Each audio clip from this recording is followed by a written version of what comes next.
A bold expedition set out in 1775, bound for the frontier of Kentucky.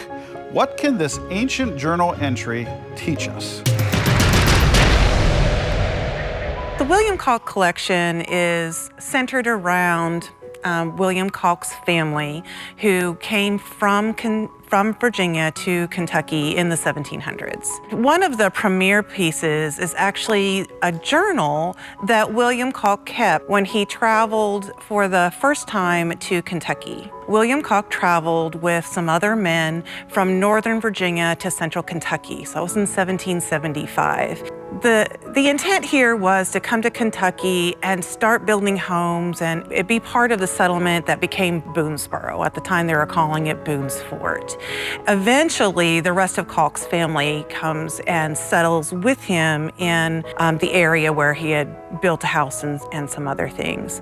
And he kept a journal that was not complete sentences and certainly had some spelling and grammar errors. He refers to Kentucky as Kentuck, spelled with a C. Is that just the pronunciation that was coming across over to the East Coast, or was it his particular dialect coming from a particular part of Virginia?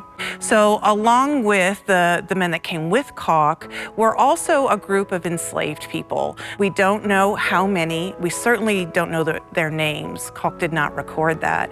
And it tells us details like the things that they ate and the troubles they had and the people that they met and even where they stopped. If you took that trip today by car, it would be a 14-hour drive. And so they're traveling from March until May. We think of that journey as relatively easy. They were just coming over the mountains and through the Cumberland Gap.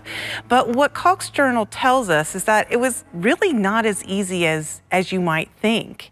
They were dealing with snow in the mountains. They were dealing with terrible weather, animals getting stuck in mud.